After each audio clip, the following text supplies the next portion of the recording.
Measure passes. File item 243, AB 2427. Clerk will read. Assembly Bill 2427 by Assemblymember Chow, and actually a civil procedure. Mr. Chow, you may open. Thank you, Mr. Speaker and members. AB 2427 makes two procedural changes to the Code of Civil Procedure to make legal proceedings more efficient. Currently, legal heirs or representatives of a deceased individual cannot access any coroner's photographs of their deceased family member without first seeking attorney and permission from the court. They must first incur the expense of hiring an attorney and then obtaining a court order for the photographs, and based on that information, decide whether to proceed to take a lawsuit, which will allow this bill will allow legal heirs or representatives to obtain coroner's photos without filing a court order. Secondly, under current law, parties may demand materials, reports, and writings relied on by expert witnesses. However, the law provides no time frame for producing these reports and writings. Oftentimes, the expert's file is produced at the beginning of the deposition, leaving the attorneys conducting the deposition with no time to evaluate the information before questioning the expert. The second part of the bill requires these materials to be produced 3 business days prior to the expert's deposition. These two changes will make litigation more effective to the parties, lawyers, and courts. This bill has received unanimous bipartisan support, and I respectfully ask for your aye vote. Thank you, Ms. Chow. Seeing no discussion on the item, clerk will open the roll. All members vote or desire to vote. All members vote or desire to vote. All members vote who desire to vote. Clerk will close the roll. Tally the vote. Ayes 67, no 0. Measure passes. File item 244, ACR 187. The clerk will read. Assembly Concurrent Resolution 187 by Assemblymember Gomez relative to American Stroke Month. Mr. Gomez on the resolution. Hold on. My brow. With the assist from Mr. Gatto. Mr. Gomez. He forgot to pat my brow. Mr. Speaker and members, I'm pleased to present today ACR 187, which would designate the month of May as American Stroke Awareness Month. Stroke is a leading cause of serious long-term disability and the 5th leading cause of death in the United States, killing about 130,000 people a year nationwide and over 13,500 California citizens each year. In addition to the loss of lives, total annual direct stroke-related medical costs are expected to increase from $71 billion to $184 billion by 2030. I just want to kind of add a personal component to this. My mother-in-law suffered a stroke maybe a couple of years ago, and it has definitely changed her life, but also the lives of everyone who cares for her, as well as her, my wife and her sibling.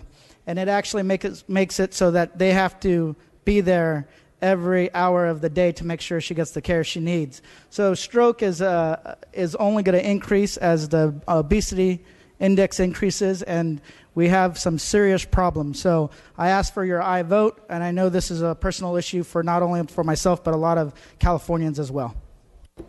Mr. Gomez, would you like co-authors? Yes.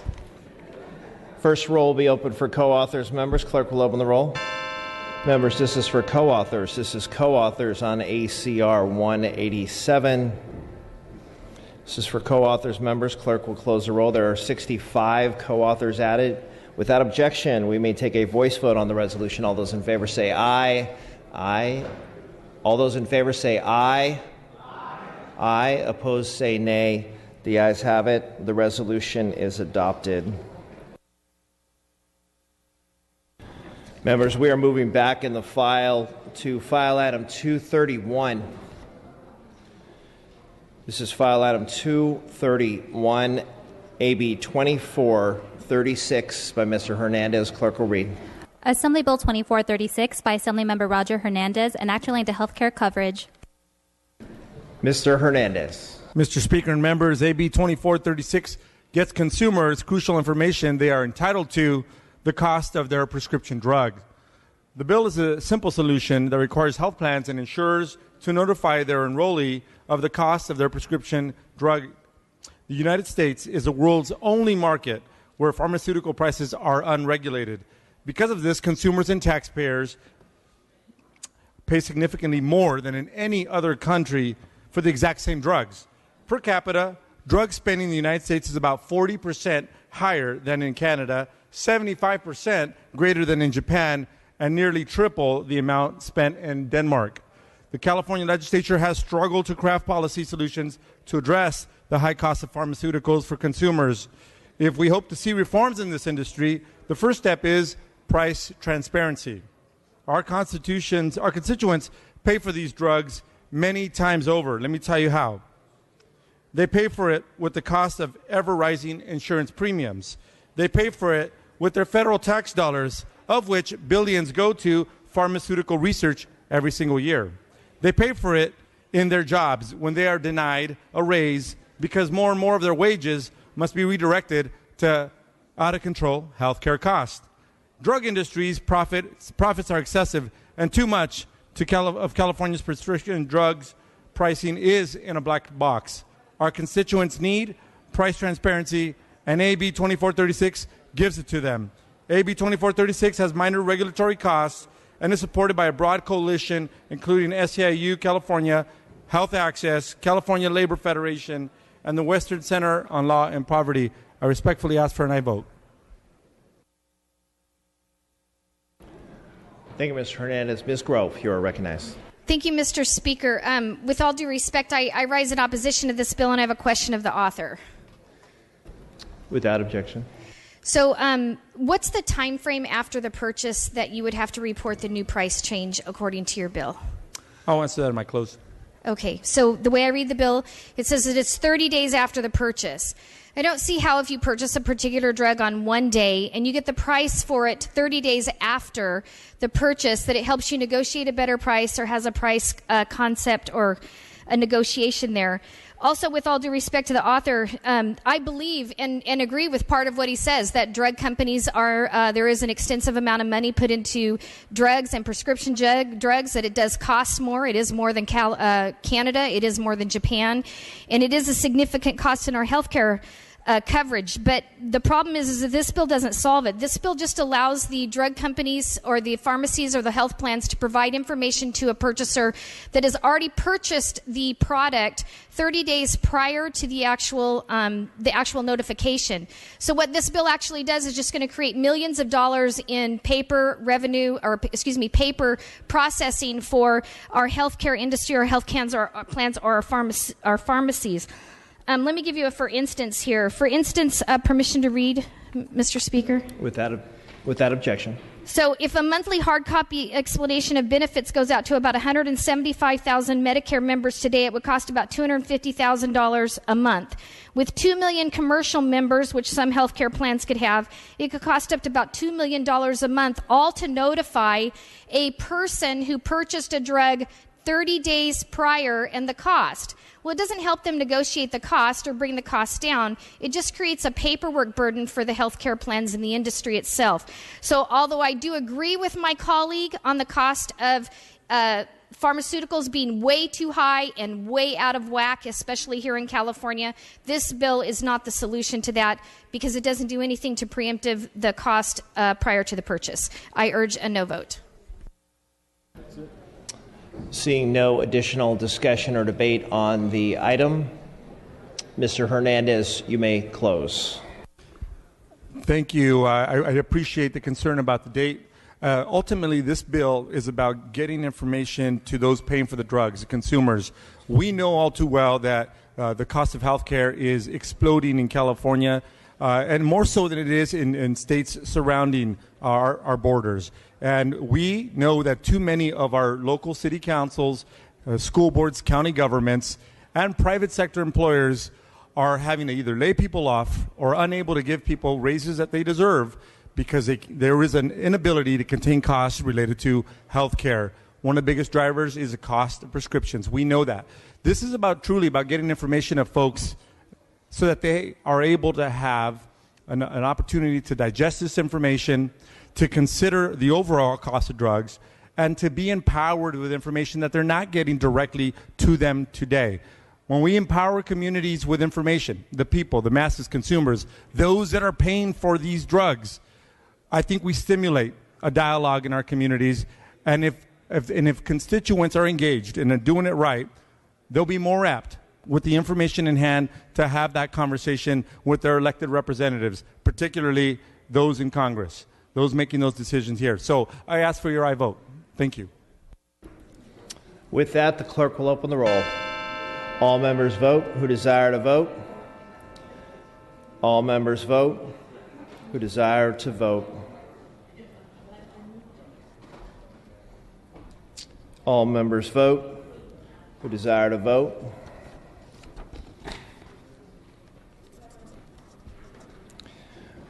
All members vote who desire to vote.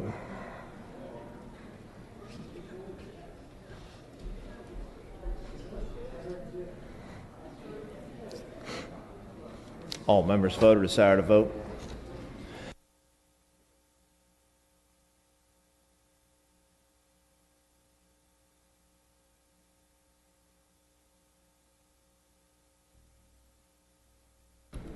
All members vote or desire to vote.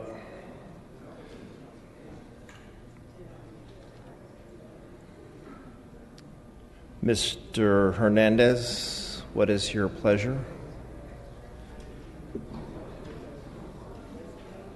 Move the call. Mr. Hernandez moves the call.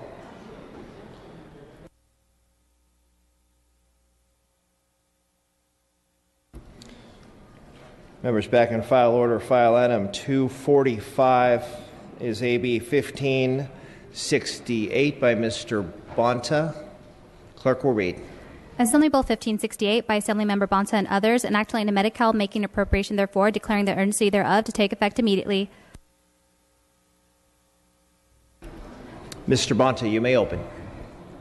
Thank you, Mr. Speaker and colleagues. AB 1568 enacts the Medi-Cal 2020 waiver, which is a 5-year, $6.2 billion demonstration that provides California the opportunity to leverage federal funds to advance key initiatives.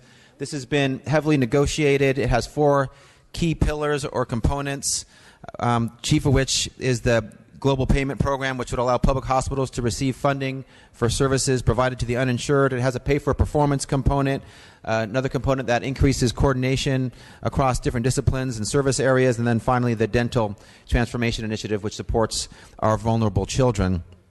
This is a very important bill that we get passed this year. It helps us pull down a significant amount of dollars from the federal government, and it supports the health care of our most vulnerable Californians. I respectfully ask for your aye vote. Thank you, Mr. Bonta. Seeing no discussion or debate on this item, clerk will open the roll. All members vote who desire to vote. All members vote who desire to vote. All members vote who desire to vote.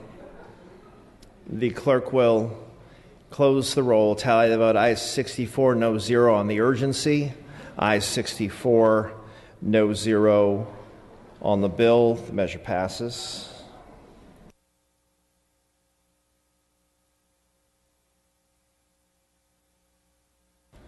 Item 246, AB 1574 by Mr. David Chu. Clerk will read. Assembly Bill 1574 by Assemblymember David Chu and others, an act relating to vehicles. Mr. Chu. Thank you, Mr. Speaker and colleagues. AB 1574 would reduce the number of tour buses operating without the knowledge of the state regulating agency. The current tour bus regulation and inspection program hasn't worked, which is endangering drivers, passengers, pedestrians, and cyclists. The PUC is supposed to have regulatory oversight. Currently, 12,000 buses are registered, but the PUC estimates over 56,000 tour buses operating in our state, so over 44,000 buses potentially operating without oversight. Last fall, my district saw the danger firsthand when a tour bus crashed in San Francisco, injuring 20 people.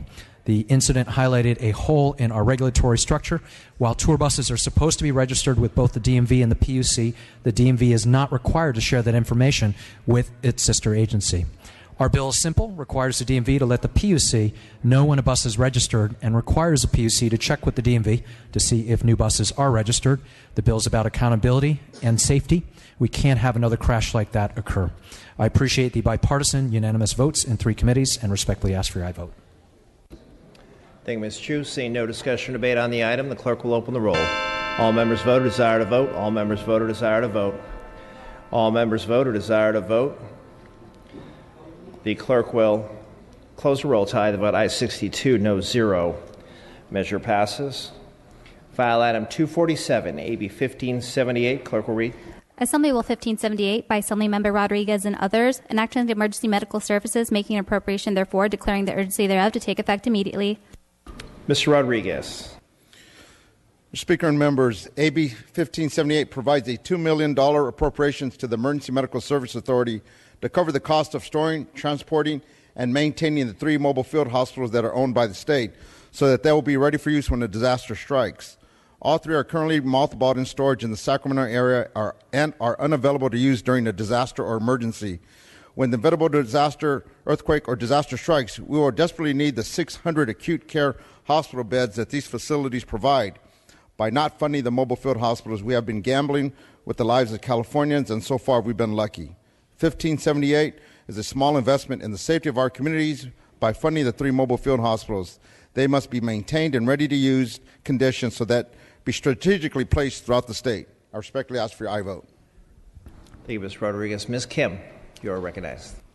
Thank you, Mr. Speaker and members. I rise as a joint author and want to add that over 75% of our state's hospitals are located in the areas of high earthquake potential.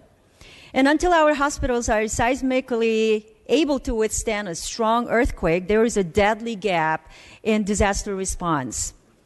California should proactively procure and manage these assets before a natural disaster or other catastrophic emergency occurs. Storms and natural disasters are not partisan.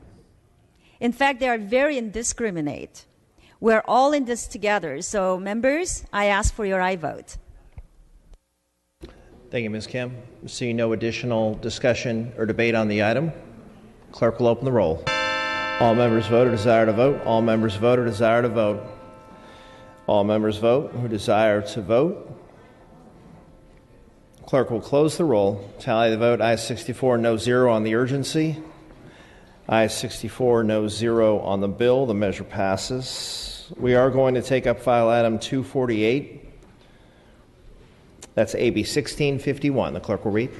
Assembly Bill 1651 by Assemblymember Obernolte, enacting to the Public Utilities Commission. Mr. Obernolte. Thank you, Mr. Speaker. Colleagues, AB 1651 would require the California Public Utility Commission to post a copy of contracts that they either enter into or direct on their website. Colleagues, this will enable not only greater public transparency, but also greater legislative transparency and enable us to determine whether or not the CPUC is complying with the restrictions of California's contracting code. The bill has received broad bipartisan support, and I respectfully request your aye vote. Thank you, Mr. Obernolte. Seeing no discussion or debate on the item, clerk will open the roll. All members vote or desire to vote. All members vote or desire to vote. All members vote who desire to vote. Clerk will close the roll. Tally the vote. Ayes 64, no 0. Measure passes. File item 249, AB 1661. Clerk will read. Assembly Bill 1661 by Assemblymember McCarty and others, enacting into local government. Mr. McCarty, you may open. Thank you, Mr. Speaker. I'm pleased to present this bill along with my joint author from San Diego. This relates to a loophole in state law related to sexual harassment prevention training. As we know, employees of 50 or more, including the state legislature, have to provide this type of training for all employees and elected officials. However, there is a current loophole for elected officials at the county and local level. This issue has impacted cities and jurisdictions across the state, cost taxpayers sometimes tens of thousands, if not hundreds of thousands of dollars. Just down the road here at our city hall and 400 miles away at the city of San Diego, victims' lives were ruined and taxpayers were on the hook. This essentially closes this loophole and protects women in the workplace as well as taxpayers. Ask for your aye vote. Thank you. Thank you. I'm sorry. Ms. Gonzalez, you are recognized. I rise in support of this measure, obviously, as a co-author, having come from a city that was devastated by a mayor who claimed he had never had the class in sexual harassment and perhaps didn't understand what was or was not sexual harassment. I think this is a common sense idea. It's something that all of us, of course, have to sit through and should sit through as supervisors, and something that our elected officials at the local level should have to do as well. I respectfully ask for your aye vote. Thank you, Ms. Gonzalez. Seeing no additional discussion on the item, the clerk will open the roll. All members vote who desire to vote. All members vote who desire to vote. All members vote who desire to vote. Clerk will close the roll. Tally the vote. Aye 63, no 0. The measure passes. File item 250 is AB 1668. The clerk will read.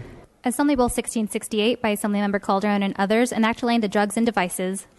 Mr. Calderon, you may open. Thank you, Mr. Speaker. AB 1668 allows eligible patients with a terminal illness to seek investigational drugs and treatments under the supervision of a physician in order to try and save their own lives. This bill requires written, informed consent be given by patients, institutional review board oversight of physician recommendations, and biannual reports to the Department of Public Health in order to ensure safety for both patients and physicians. AB 1668 is simple. If your parent, your child, or even yourself are faced with a terminal illness, you have the right to try and save your own life. This bill is substantially similar to AB 159, which I put forth last year. However, the new streamlined FDA compassionate use application is still not in use. Meanwhile, terminally ill patients are still waiting months to gain access to investigational drugs and treatments. Colleagues, terminally ill patients do not have the luxury of waiting. We must act now to ensure that they have access to investigational drugs and treatments that may save their lives. AB 1668 passed out of Health Committee, the Business and Professions Committee, as well as Appropriations Committee without a single no vote, and I respectfully ask for your aye vote on this important measure. Thank you. Mr. Allen, you are recognized. Thank you very much, Madam Speaker. I would just like to rise in support of this measure. When I saw this bill originally, when the Assembly member from Whittier brought it last session, I got to tell you, it was one of my absolute favorite bills that I've ever seen since I was elected in 2012 to the legislature. This is a bill whose time has come. California is known for its cutting-edge technologies, its cutting-edge biotech, all of its cutting-edge pharma. This is a fantastic bill. Thank you very much to the author, and absolutely.